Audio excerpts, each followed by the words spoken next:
Welcome to Reclamation's History Webinar Series, Landmarks. This is the monthly series as we build towards Reclamation's 120th anniversary on June 17th, 2021. This event is being recorded. If you're not interested, please disconnect at this time. If you're having technical issues, please disconnect and join again. Additionally, you may have a better success connecting to the Teams app on your computer and not in the web browser.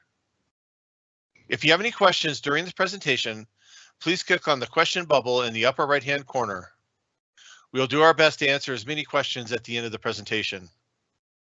Today, we are joined by Reclamation's historian, Dr. Andrew Gahan. Dr. Gahan? Thank you, Peter. Good day to everyone, and thank you for joining us. I am pleased to introduce this month's segment of the History Series.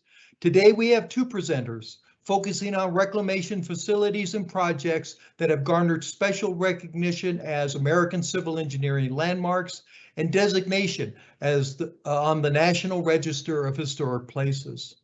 Throughout this series, we have met some of the people who have helped reclamation grow and explored the impact of reclamation activities on the development of water resources in the American West. Our presenters will examine those themes and how those achievements have enriched reclamation's legacy through contributions to the engineering profession and highlighting reclamation's presence in not only the arid West, but also in our nation's history. To begin, I am happy to introduce my compatriot in the Cultural Resources Management Program, Joe Giliberti, Reclamation's Federal Preservation Officer. Joe came to Reclamation in 2018 with over 30 years of experience as an archaeologist, working for multiple federal agencies, such as the U.S. Army Corps of Engineers, the Western Area Power Administration, the U.S. Forest Service, the National Park Service, and the National Resource Conservation Service. Joe has also dabbled in the private sector with experience in archaeological consulting and surveys, along with a brief stint in teaching. So without further ado, Joe, the floor is yours. Thank you. Good afternoon, everyone. As Dr. Gahan mentioned, my name is Joe Giliberti. I'm an archaeologist and I'm the Federal Preservation Officer for the Bureau of Reclamation. Today, I will be giving you a brief presentation on the National Register of Historic Places and reclamation.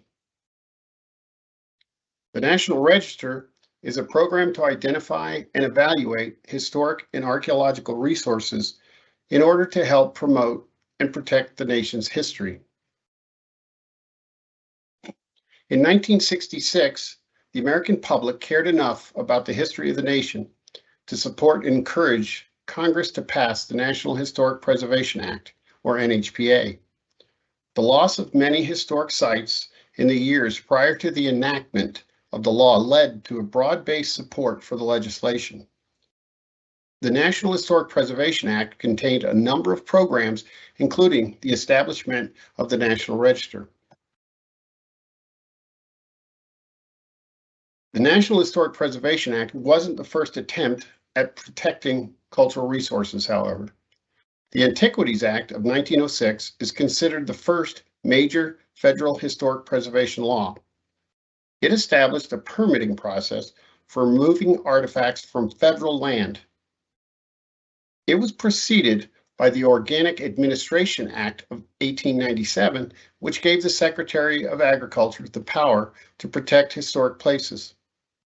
Another early act was the establishment of the Bureau of American Ethnology in 1878 to study Native American cultures. The Historical Sites Act of 1935 followed the Antiquities Act and authorized the National Park Service to identify, register, purchase, document, and preserve sites both on federal and private land. This was really the predecessor to the National Register program and provided the basis of the National Historic Landmark Program, Historic American Building Survey, and the Historic American Engineering Records Program, as well as establishing the National Park Service's role in recordation of historic properties. The Historic Sites Act focused on resources of national significance. Other Depression-era entities conducted archaeological excavation work, in part due to their labor-intensive nature. These included the Works Project Administration and the Civilian Conservation Corps, or CCC. After World War II, the National Park Service and the Smithsonian Institution began cooperating to do salvage archaeology on federal projects, beginning with the Missouri River Basin Survey. This work led to the Reservoir Salvage Act of 1960. The Reservoir Salvage Act authorized the Secretary of the Interior and provided appropriations to the National Park Service to conduct archaeological data recovery at federal reservoir construction areas, including Reclamation, Tennessee Valley Authority, and Corps of Engineers projects. The act was eventually amended and replaced by the Archaeological and Historic Preservation Act of 1974, also known as the Moss-Bennett Act. The act authorized spending up to 0.1% of a project's budget on cultural resources mitigation work. The National Register includes historic buildings, archaeological and historic sites, historic objects, as well as historic districts. Significance is based on age, integrity, and a property's importance to telling the story of the nation, state, or local area, or its importance to the development of a style of construction, a construction technique, or the work of a master. Criteria considered include a site or object's association with events, association with important persons, distinctive characteristics of a period, type, method of construction, or if the site is likely to yield information important to the history or prehistory. The Secretary of the Interior is ultimately responsible for the National Register. The National Park Service administers the National Register program. The keeper of the National Register is an official of the National Park Service that is responsible for deciding if a property is eligible for inclusion based on the nomination that is submitted to the National Park Service. There are currently 96,000 listed properties with 1.8 million contributing resources. States have review boards that assist in the process. They have grants programs and other mechanisms to promote private individuals and local governments to nominate properties. There are tax incentives to individuals and local governments who nominate properties and to help rehabilitate properties as well. Currently, you must have the landowner's permission to nominate a property. Reclamation nominates sites to the National Register to help tell the nation's history and to help tell our Bureau's history. National Register sites are tangible witnesses to the major events, important people, styles, and scenery that mark the different eras of American history. Reclamation is also required by the National Historic Preservation Act to protect and provide stewardship for those historic sites that are under reclamation control. This includes both listed and unlisted sites. Reclamation currently has 80 sites listed, and every region is represented. At least 5 are in shared ownership with other agencies, including the National Park Service, Department of Agriculture, and the Bureau of Land Management. Reclamation has at least 1 National Register site in 13 different states. Not surprisingly, based on Reclamation's mission, the most common Reclamation National Register sites types are dams and power plants. We currently have 24 dams managed by Reclamation on the National Register. This is just under 1/3 of our listed properties. Many of these dams are well known to the public and are listed as engineering landmarks, which will be discussed in Dick's presentation following mine.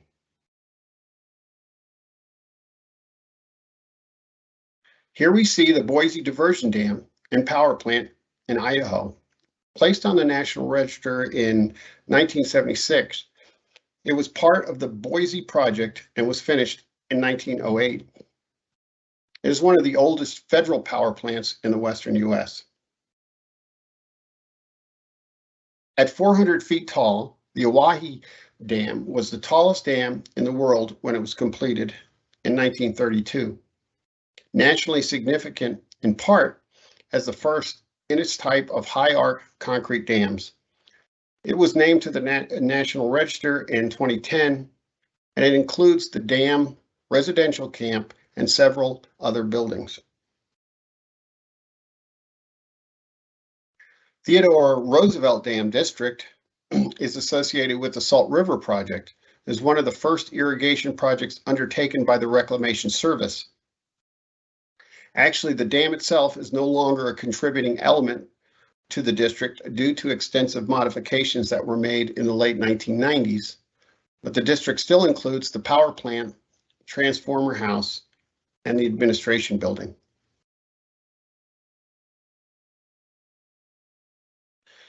In addition to dams, we have historic towns, irrigation districts, canals, ditch riders' houses, reclamation administration buildings, trestles, bridges, internment camps, and archaeological sites listed on the National Register. Here we see pictures of the Boulder City Historic District. The town was used as a home for workers during the building of Hoover Dam. It was placed on the National Register in 1983. Elephant Butte Historic District includes the dam, a number of associated buildings, and archaeological sites.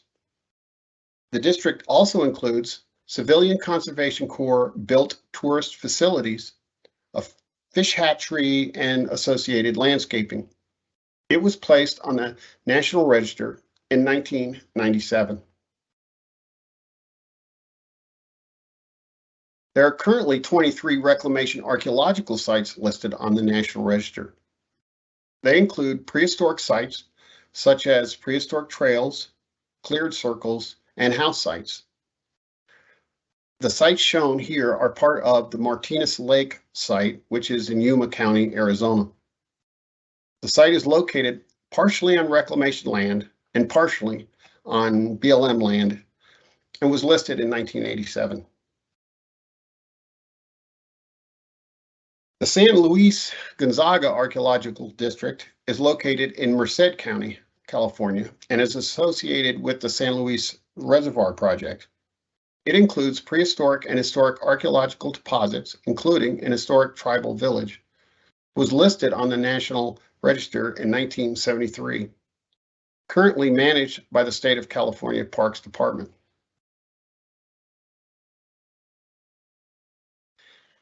Fort Craig, established in 1854, was a Union Army post during the Civil War, which included Buffalo soldiers who were garrisoned there. It was critical to one of the largest battles of the Civil War in the Southwest and was listed on the National Register in 1970. It's primarily BLM owned, but Reclamation manages land that includes part of the fort's cemetery. In 2004, an investigation of grave robber activity led to the removal and reburial of 67 individuals. Reclamation participated in the investigation and mitigation of the burials, including assisting in the production of a documentary on the subject. We also have geoglyph sites like the one depicted here, Topak Maze. This was listed in 1978 and is located near Needles, California. Other sites include the community of American Falls, Idaho.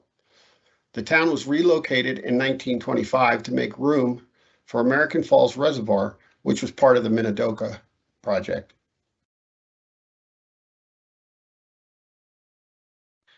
Following the attack on Pearl Harbor in February 1942, President Roosevelt ordered the removal of ethnic Japanese from areas along the West Coast to sites in the interior of the U.S. CCC camps abandoned once the war began were among the areas targeted for the forced resettlement. Several areas on reclamation projects were selected, including Tool Lake area on the Klamath project in California and the Hart Mountain area on the Shoshone project in Wyoming. Both sites are listed as national landmarks as well as being listed on the National Register. Tool Lake was actually transferred to the National Park Service in 2018. The Gunnison Tunnel was completed in 1909. The tunnel was listed in 1979 and is also a National Historic Civil Engineering Landmark. The site includes the Reclamation Uncompahgre Project office building in Montrose, Colorado, which was listed on the National Register in 1991 due to its association with the tunnel construction.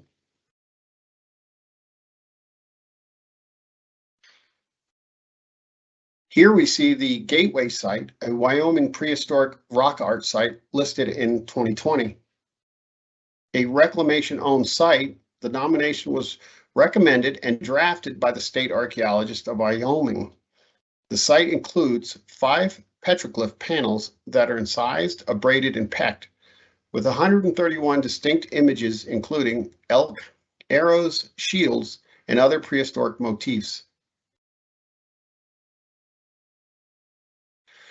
The Ephrata Field Office, built in 1951, was the headquarters for the Columbia Basin Project Irrigation Division for supply, finance, legal, and lands.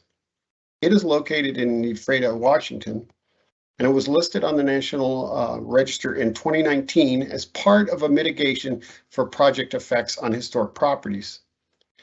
It is considered significant due to its association with the project construction rather than any specific engineering or design elements. The nomination was written and forwarded by the Snake River Field Office Cultural Resources Specialist and approved by the regional archaeologist and the regional director. Currently, we are working on nomination of Grand Coulee Dam and Historic District in Lake Roosevelt. The nomination was submitted in 2021, and we are currently completing requested edits by the keeper of the National Register. The nomination was written by one of our Columbia Basin region historians and the regional archaeologist.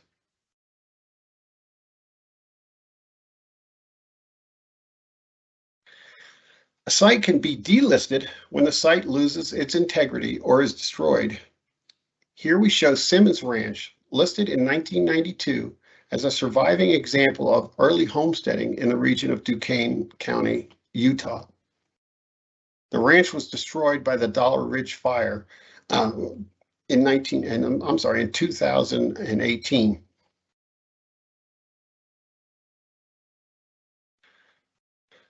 Often the sites chosen for nomination are high-profile structures or nationally known ones, but they can also be chosen because they are unique or excellent examples of a certain type of design or style. They can also be chosen because they offer opportunities for public viewing and interpretation. Listing a property on the National Register doesn't change its protection under NHPA, but it does add a public face to the site. Regional and area offices typically request that the FPO pursue nominations.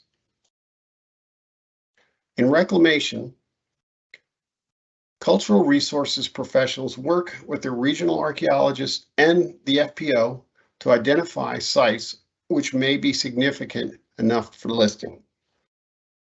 Nominations are drafted by various CRM staff, including archaeologists, historians, architectural historians, as well as outside contractors and other contributors, such as state historic preservation offices staff. Our reclamation historian and myself, the FPO, both participate in the completion and review of nominations. Thank you. Appreciate your time.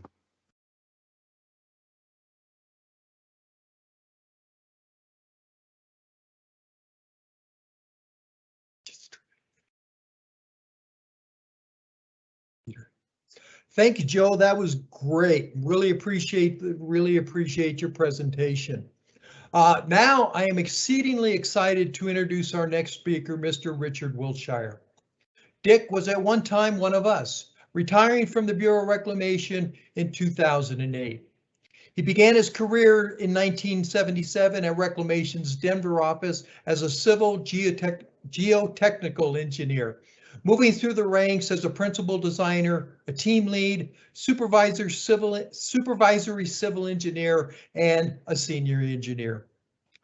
Dick also has a long association with the American Society of Civil Engineers and has held many posts connected to the ASCE's History and Heritage Committee.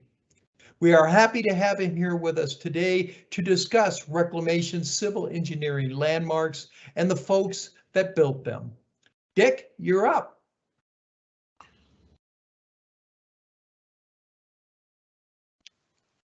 All right. Hopefully everybody can see the PowerPoint. It's not being shared right now, Dick. If you could go ahead and share that. All right, I'm trying to do so. This advanced technology is a little tough. Is that being shared yet?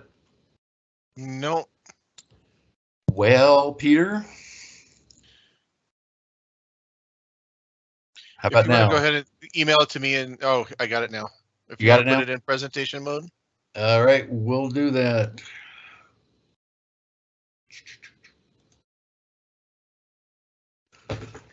Okay, we can see that now, right? Yep, go ahead. Good. Thank you everyone for your patience. Sorry about that. Some of us old dam engineers are a little difficult to deal with.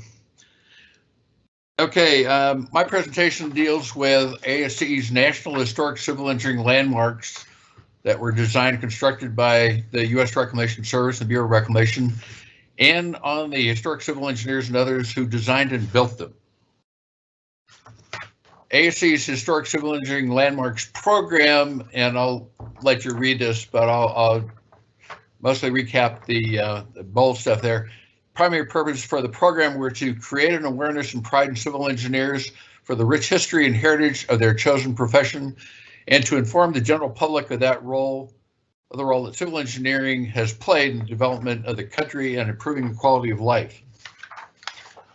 Before I get into Reclamation's 10 National Historic Civil Engineering Landmarks, I want to give you a short recap as to how they become landmarks. Nominated project or structure must be of national historic civil engineering significance.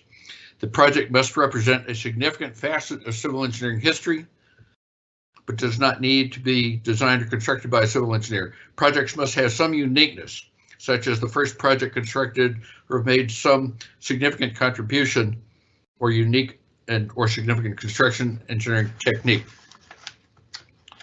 The project itself, moving on pages here, sorry. Wow. Peter said not to make noise, sorry. The project must have contributed to the development of the nation or at least a very large region. Project should be generally available for public viewing, should be at least 50 years old, and so on. So Reclamation's 10 projects listed here fill that category, and they were nominated by either and/or local branch or state section of ASCE.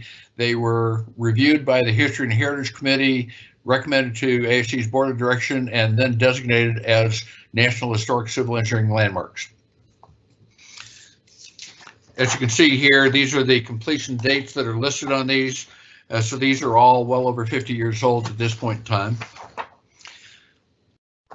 Moving to the next page, I want to mention references. I provided Dr. Gahan some PDF files on each of these 10 landmarks, and you can ask him for those and he can provide them to you for more information, a few more photos and so on. These publications, the three first ones are by the Bureau of Reclamation and Corps of Engineers and so on. The fourth one, Development of Dam Engineering in the United States, is over 1,000 pages, and it documents the 100 landmark dams that the U.S. Committee on Large Dams developed and published in 1988. I highly recommend that. Also, you can check ASCE's website for its information on the National Historic Civil Engineering Landmarks and the biographical write-ups on notable civil engineers. First up is the Uncompahgre Project's Gunnison Tunnel. We already showed that briefly, but I'll recap some of the information about it. It was the key to the first major trans-mountain irrigation system in the United States. The 5.8-mile Gunnison Tunnel runs underneath Colorado's vernal mesa. It was the longest irrigation tunnel in the United States, has a capacity of roughly 1,150 cubic feet a second. The water from the Gunnison River conveyed through the tunnel to the Uncompahgre Valley irrigates about 146,000 acres of cropland. The tunnel itself measures 11 by 12 feet in cross-section. The tunnel elevation drops about 40 feet over its length. At its deepest, it's about 2,200 feet below the surface of vernal mesa. The tunnel construction had to overcome adverse geological conditions, such as clay, shale, a badly fractured fault zone, poisonous gases, and so on. So the tunnel, when completed in 1909, was quite an event. Moving another photo here is showing the upstream portal of the tunnel and a mule-drawn muck car. Here's the opening ceremony that was attended by President Taft in 1909. It's quite an event in the day. Moving on, here's the signage at the upstream portal on the Gunnison River, and the little plaque on the right side in the image is the ASCE plaque commemorating the Gunnison Tunnel. Our more recent plaques actually have a little bit of information about the structure itself. Next project is the North Platte Project's Pathfinder Dam. This project, the dam was recently, 2021, approved as a National Historic Civil Engineering Landmark. It had been nominated in the 1970s by the Wyoming section, but there was some information about it that was not quite correct. And the History Heritage Committee was more impressed with the nearby Shoshone or Buffalo Bill Dam. So Pathfinder Dam was recently renominated. I worked with Cole Bedford on that in the Wyoming section, and we got it approved. Moving on to the information about it. Pathfinder Dam was named after John C. Fremont, Pathfinder of the West. It was the keystone of the North Platte Project to irrigate about 335,000 acres of farmland in Wyoming and Nebraska. It was the first large dam project undertaken by the Reclamation Service, and it utilized the innovative arch and crown cantilever method of analysis. That was a precursor to the trial load method of analysis developed by Reclamation and used for its thick arch concrete dam designs, such as Hoover Dam and others afterward. The key point here is that the Pathfinder Dam analysis and construction established the U.S. Reclamation Service, Bureau of Reclamation, as one of the premier dam design and construction organizations in the world. This is the cross-section of what they came up with at the time. And a little note inside of that says it's Cyclopean masonry. Cyclopean means that it had large plumb stones, as they were called, which weighed up to about 200 pounds. Anyway, it's got a nice thin cross-section, a radius of 150 feet. So anyway, the dam itself was not suitable for a regular gravity dam. George Y. Wiesner, working for Reclamation Service, suggested and got Edgar T. Wheeler, civil engineer out of Los Angeles, to do the analysis. It was reviewed and updated a little bit by the Board of Consulting Engineers that the Reclamation Service had on it. I'll show another photograph here, 1907, showing the derricks, the cableway across the site. It's really quite an interesting project, but these are common construction techniques for moving materials. These are masonry blocks. So this is the downstream face of the dam, 1908, but these masonry blocks were moved from a quarry upstream of the reservoir, moved by barge to the site. The derricks picked them up off the barge and placed the stones as the dam was raised. The dam itself is 214 feet high, crest length of 432 feet. The reservoir, Pathfinder Reservoir, is 985,000 acre feet. The dam itself is got a volume of 65,700 cubic yards. Like I mentioned, it includes the plumb stones that were embedded in cement mortar. Pathfinder Dam was built by Gettison Series Stone Company, who had completed Cheeseman Dam above Denver in 1905. So they imported or brought in some Italian stonemasons to do the rock quarrying and so on like that. The next project is Shoshone, or Buffalo Bill Dam, as it's currently called. This is a picture of the site, again with the cable system, photographed from 1907. This dam, as opposed to Pathfinder, was a Cyclopean concrete thick arch dam. It was originally 325 feet high with a crest length of only 200 feet. This may be the only, I'm pretty sure this is the only dam in the United States that has a crest length that is shorter than the height of the dam. Maybe in the world as well. The dam was named after Buffalo Bill Cody, who founded the nearby town of Cody and owned much of the land now covered by the reservoir. It was known as Shoshone Dam on the Shoshone River until 1946, and it was one of the earliest mass concrete dams in the United States. They, as noted, the dam's design cross-section were borrowed exactly from the analysis designed for Pathfinder Dam. So the cross-section on Pathfinder Dam was the exact same as what was used on Shoshone Dam. They said the plum stones in the dam comprise about 25% of the actual volume. Those plum stones weigh 25 to 200 pounds embedded in the mix. Here's a picture from 1909 showing the upstream face, looking upstream, sorry, it's the downstream face of the dam looking upstream. Here's a completed dam with the 25-foot raise at the very top of it. The powerhouse that was constructed, you can see in the right side of this image. That raising of the dam was constructed in 1988 to 1993. Next project is the Belfouche Project's Belfouche Dam. This is an image showing the cutoff trench being constructed. It's a belly dump wagon. There's a traction engine in there and some other equipment. So a lot of early work. This dates, I believe, to about 1906. Yes, 1906, sorry. This is the photograph showing the borrow pit excavation. So that's the dinky locomotive. Those are 4 cubic yard side dump cars and probably a Marion steam shovel excavating material out of the borrow pit and putting it into the cars.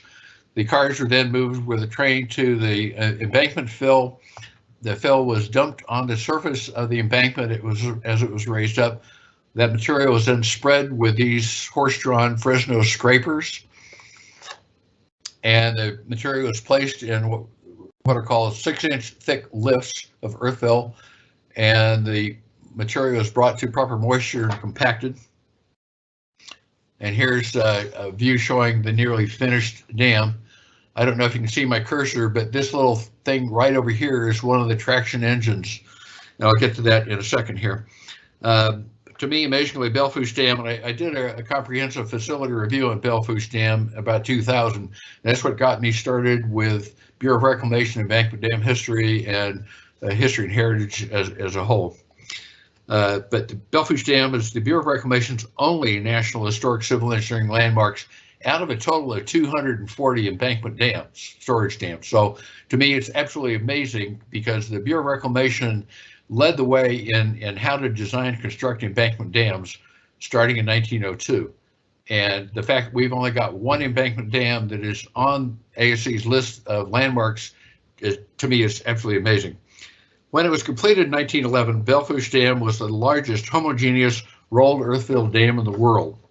The dam was constructed 115 feet high above the stream bed, crest length of 6,262 feet, a total earth-fill volume of 1,783,000 cubic yards, which impounded a reservoir of 192,000 acre-feet of storage. It's an off-stream facility, stores here about 8,000 acres, fed by a 6-mile-long canal that conveyed about 1,600 cubic feet a second of water from a diversion dam on the Belfouche River.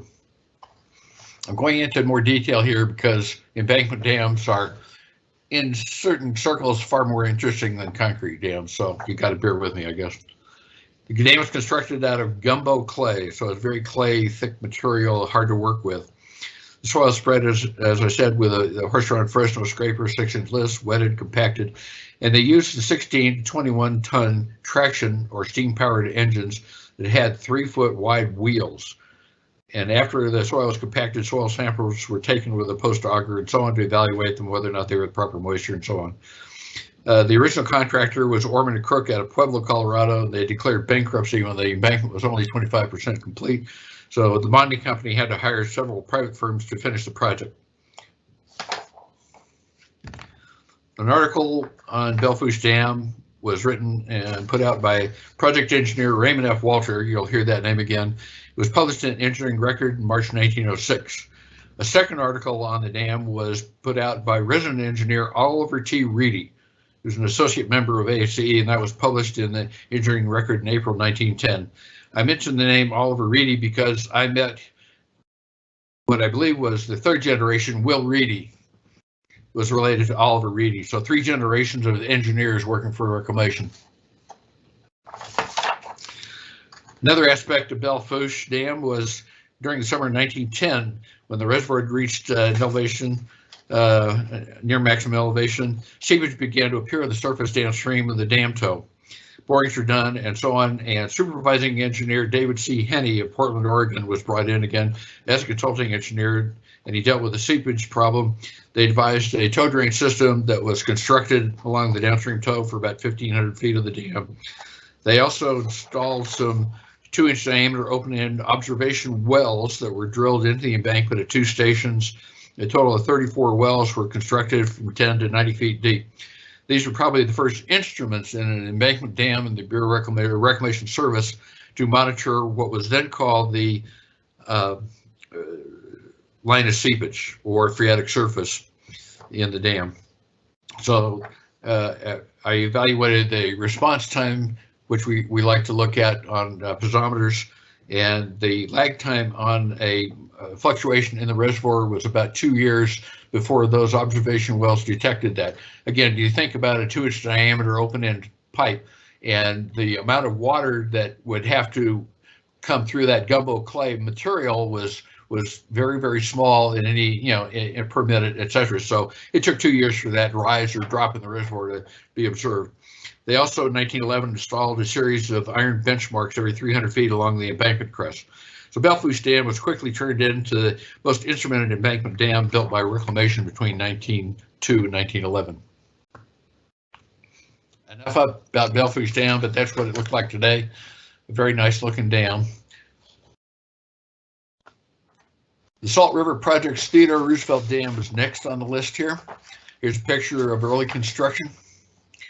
Theodore Roosevelt Dam, the Salt River Project, was one of the first projects in the new U.S. Reclamation Service and was the first multi-purpose dam project. It provided water for irrigation, river regulation, hydropower generation, and recreation.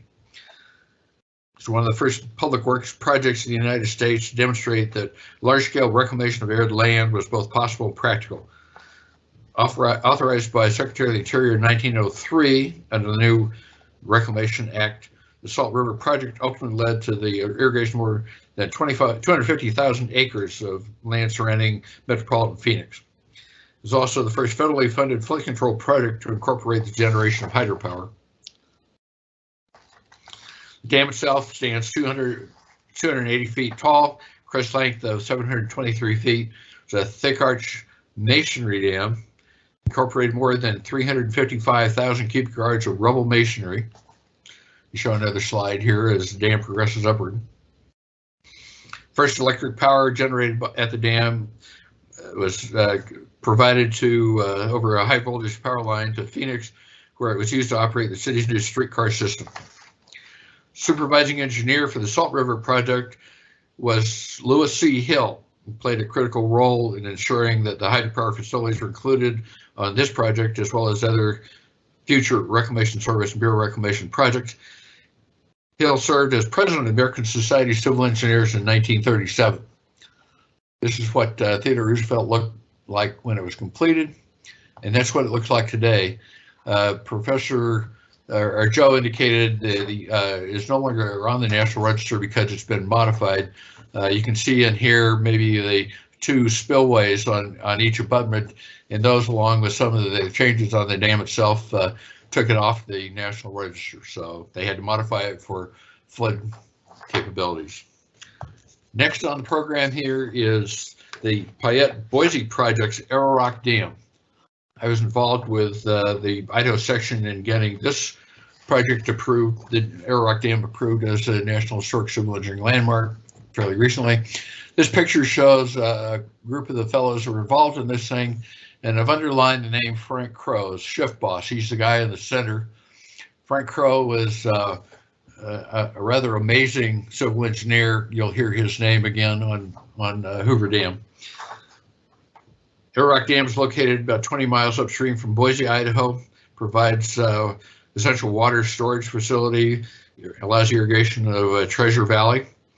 At the time of its dedication and completion in 1915, Ararock Dam was the highest dam in the world at 350 feet. It held that title until about 1932, and I believe Wahi Dam was the dam that was taller than Ararock.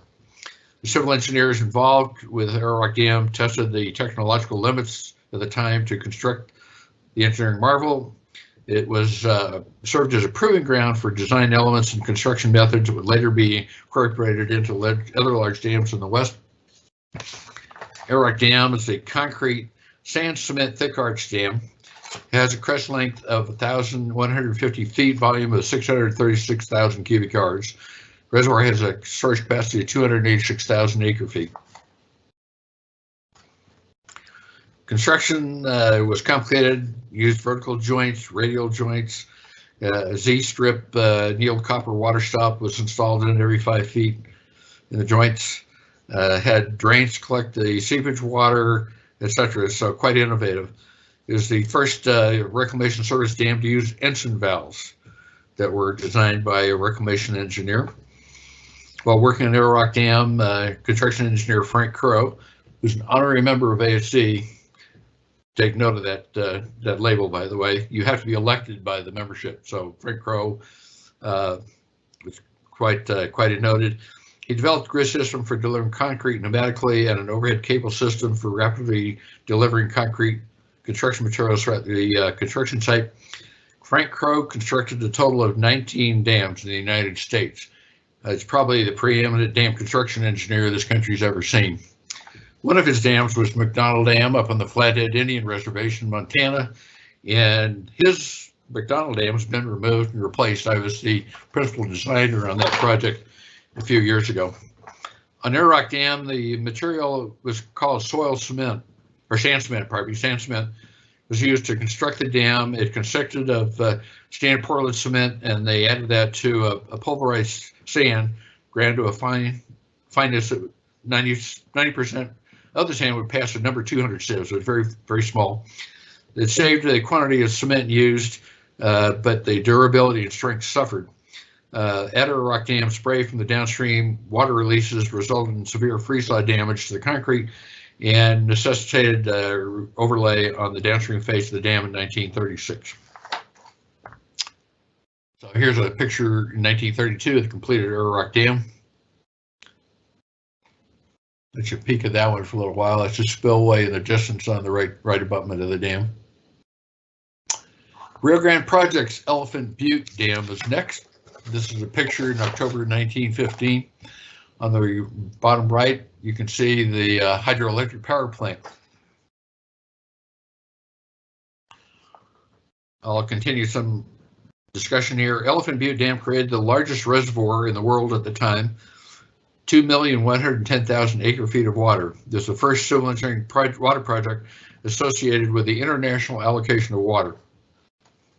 Water from the Rio Grande Project, coupled with improved farming methods and so on, helped the desert region turn into a very nice irrigation project. It's one of the first to increase farming and encourage habitation of arid regions in the western United States, provided reliable irrigation as well as resolving a dispute with the Republic of Mexico. Elephant Butte Dam is a straight gravity cyclopean concrete sand cement dam, 301 feet tall, crest length of 1,674 feet. Again, used plum stones that made up 15% of the dam's 618,000 cubic yard volume. It's the largest reservoir in the world at the time of its completion. Today, it irrigates almost 200,000 acres in New Mexico and West Texas, along with 25,000 acres in Mexico. Some of the engineers involved with this included Arthur Powell Davis and Lewis C. Hill, both of whom later served as presidents of ASCE.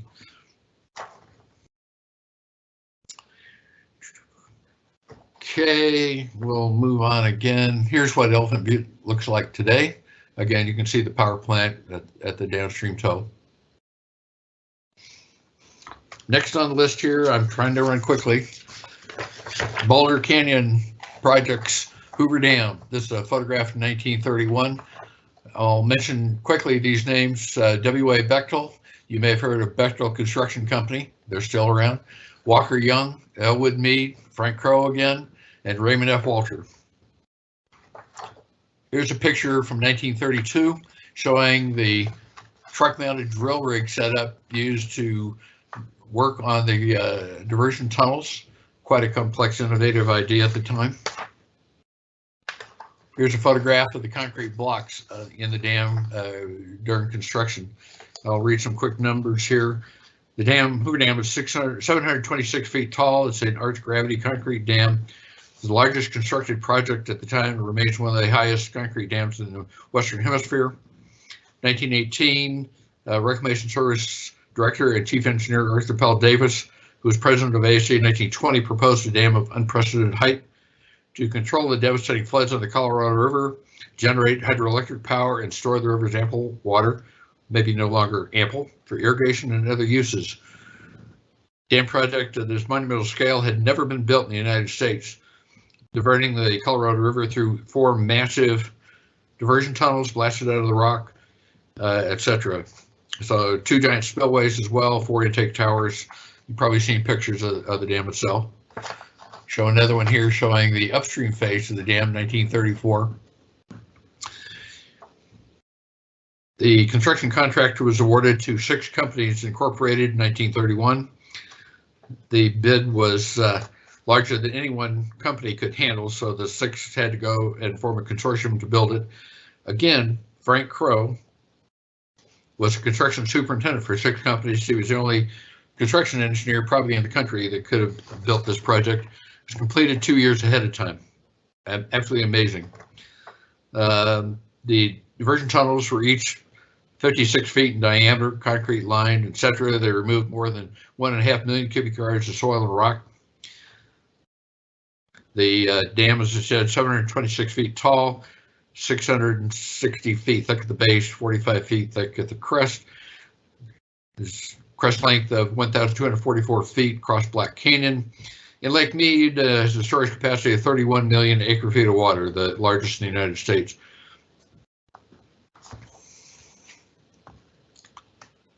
And here's my favorite picture of Hoover Dam. That flag measures about 300 feet wide by 500 feet long.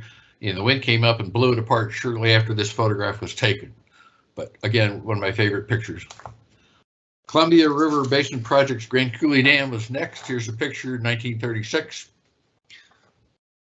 It's the largest concrete structure, hydroelectric facility in the United States. The dam is 550 feet tall, crest length of 5,673 feet, concrete volume of 11,975,000 cubic yards, 150-mile long Franklin D. Roosevelt Lake has a storage volume of 5.18 million acre feet of water. It's the largest concrete structure in the United States, the largest hydroelectric facility in the United States, 6th largest hydroelectric facility in the world, irrigates up to 1.1 million acres of cropland, etc. So it was completed in 1941, was critical to the effort in World War II. Here's a quick show of the river diversion channels at the dam site, 1937. Here's another picture, 1937, later that year, showing the progress on the dam. Here's what it looked like fairly recently, but they decided they wanted more generating capacity, so they added the power plant on the left abutment, or the right abutment, pardon me, which is on the left side in this photograph. So that's what Grand Coulee Dam looks like today. Boulder Canyon Project's All-American Canal is our last project. Here's a photograph showing it in 1937. The largest water supply irrigation canal in terms of capacity in the United States has a capacity of 15,155,000 cubic feet a second. That's larger than a lot of floods. The 80-mile long canal system irrigates over 630,000 acres of agricultural land, provides domestic water service to 9 communities and municipalities, population of over 150,000 residents.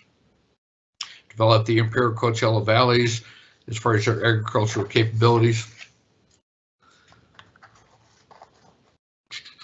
It was designed under the supervision of John L. Jack Savage, the chief designing engineer for the Bureau of Reclamation from 1924 to 1945. And Savage started his career with the Reclamation Service in 1903. Again, was elected an honorary member of ASCE in 1941. Here's a picture of the canal headworks, recent photograph. And here's a picture of the canal itself with the sand dunes in the background. Quite an amazing structure. My next topic here, and I'll very quickly go through it, is the historic civil engineers and others who designed and built these National Historic Civil Engineering Landmarks. ASCE's notable civil engineers are those whose actions and careers inspire practicing civil engineers and future members of the profession to strive to make life better for people. They should also serve as fine examples to the public on how civil engineering profession makes positive contributions to daily life. Notable civil engineers include educators, practitioners, designers, builders, researchers, authors, business leaders, government officials, and politicians. Persons who nominated become notable civil engineers must be deceased at least 20 years, etc. I'll let you read this, but these are some amazing folks. To date, our History Heritage Committee has approved about 100 notable civil engineers, and there are no U.S. Reclamation Service or USBR historic civil engineers who have been included on the list. However, we do have some who are being considered. Notable civil engineers who have been approved that have been involved with reclamation to some degree include Professor Carl Tuzagi, who toured reclamation of facility 1912 to 14, Stephen D. Bechtel Sr., again the Bechtel name, involved with Hoover Dam, Professor Harry Bolton Seed, and Professor Arthur Casagrande. Both of them were involved with the Teton Dam evaluation later. So here's a couple of slides that show Frederick H. Newell, Arthur Powell Davis, and Frankie Weymouth. All three of those are being considered as potential notable civil engineers. Another slide showing Dr. Elwood Mead, again Frank Crow, and Jack Savage, the last three who are potential notable civil engineers. And that is the end of my presentation.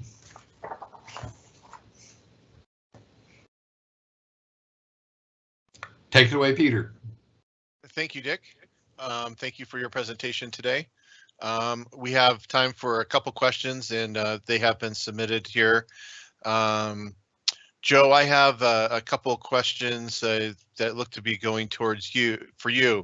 In regards to the National Register, generally speaking, how many years does it take from nomination to registration? If you kind of elaborate on the timing and the process it goes through. Well, actually, we can usually get from the nomination once we submit it to the Park Service to registration or listed if they accept it and everything within 6 months. I mean, they're actually pretty quick at reviewing. We do a lot of work beforehand, and we work with their own historians or archaeologists to look at the nominations as we're editing them and as we're kind of drafting them. So really the big amount of time is in the preparation of the nominations themselves. And so that's usually several years at least to get a nomination put together with enough information that we can then submit it. Thank you.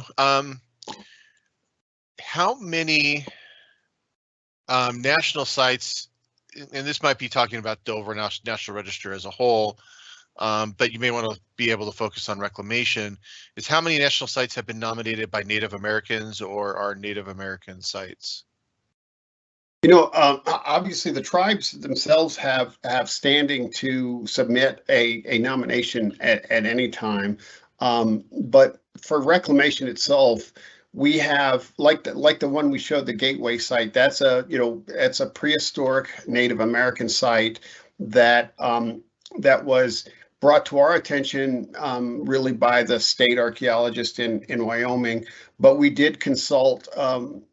They consult with the tribes in terms of whether or not the tribes supported the submission of the nomination and how they wanted that to be handled, or if they and they actually provided information about the story of the depictions on the rocks and stuff. So but in terms of the number, we have 24 sites that are archaeological in nature, and I think it's roughly about a third of those. So I think we have maybe 8 sites, and I'm not exact on that, but I think that have Native American components. That Gonzaga site, the San Luis Reservoir, has Native American components. There's a number of them, Topak Maze that we showed. So there are a number of them, but because of the nature of reclamation, a lot of the important sites are really historic in nature.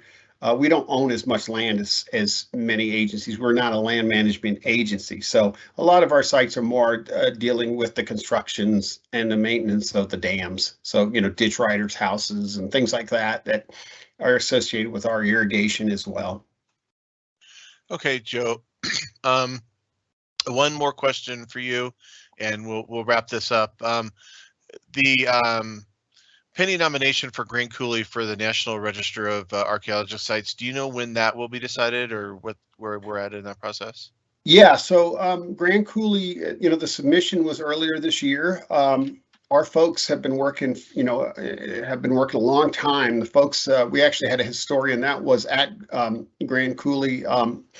That position, he retired. I think we're hiring another one, but so there's a little transition. But that was.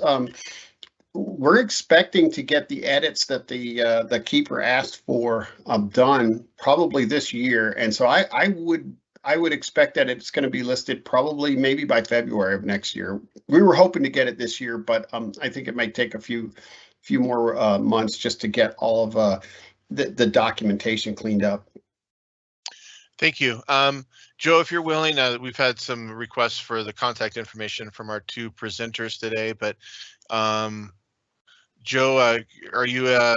Can you share your contact information for mainly your email?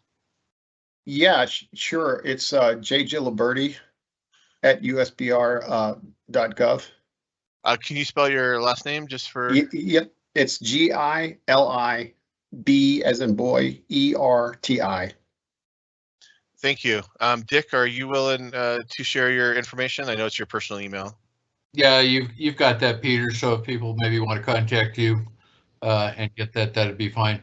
I just want to quickly mention your audience might be interested. One of Colorado's ASCE landmarks consists of 4 prehistoric reservoirs at Mesa Verde.